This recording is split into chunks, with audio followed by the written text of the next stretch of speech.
We're going to show, Okay, we're guys. working Ude Garami, arm entanglement, bent arm lock from the bottom, and it's a great move. It's a, show it one time just to toward the camera side there. So everybody, that's what the arm lock is right there, right? Okay. But you know, some guys are tough, they might not go for it, or they might have seen this before and they pull their arm back. There are a lot of variations of, a lot of things that could happen. So a good backup move is to have a sweep, a guard sweep from the bottom. Or rollover from the bottom. So that's what Derek's going to show here in a minute. But this is a real good effective rollover because you're kind of keying in on that one side and bending his arm pretty much, and you sweep him over. So without further ado, go ahead, Sure. Derek. All right, so same idea. I might start because I've knocked him down and he's silly enough to put his hand on the mat, or he might actually be pushing down on my knee still. Either way we get into it, the idea, I'm going to start from the mat. The idea here is I come in and I entangle, and I can't pry it loose. Most of the time it's because he's grabbing onto my belt.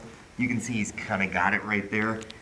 He might also grab the inside of his pants, okay? And you're trying to pop it free, and it ain't going anywhere. But we don't give up on the position. We've gained some ground here. So I'm not just gonna unwind and be like, oh darn, okay, fine, I'm just gonna go back to fighting guard. Nuh-uh.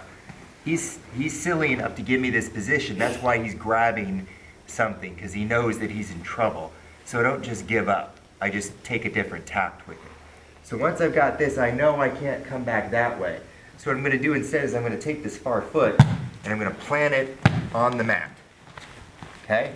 Don't worry about going way over here, way in here, or anything like that. It's already there against his ribs. Just push it down onto the mat. And that's your base. This other one's going to get as flat as I can to his hip. I'm going to keep a good, nice, tight grip on this bent arm. His shoulder should be in my chest. Okay? I don't want any space because then I'm going to be doing this and he's going to get past my legs or do something else horrible to me. So I keep him in nice and tight. Okay? Use your elbow if you need to prop up. Use that base foot and I'm going to push my hips. See everybody who's coming up he's coming up off the mat here. Kind of show this. See how he's up here off, his buttocks is off the mat? That's the push, and that's really essential in this move. Okay, so goes down, push up, and then just lever him over with the arm. You can finish the arm lock from there. And that's the sweep. Okay. So that's a great plan B. Some people may use that as plan A even. Yeah. It's a great sweep or turn from the bottom, but it's a really good move. So let's make it a little realistic. You tried the arm lock, Mike, you're just not buying into that, and you have to do the sweep. Just that. There you go. That's what it pretty much looks like in real world situation. Okay? So it's a great plan B.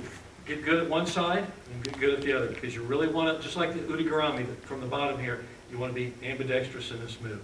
This is a really good move. But did you notice in every case here, his hips came up off the mat, and he used the power of his hips to turn? A lot of people just try to sweep with their legs. There's a lot of hip action here.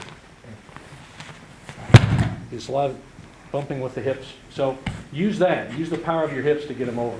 It's a rotation thing. Okay?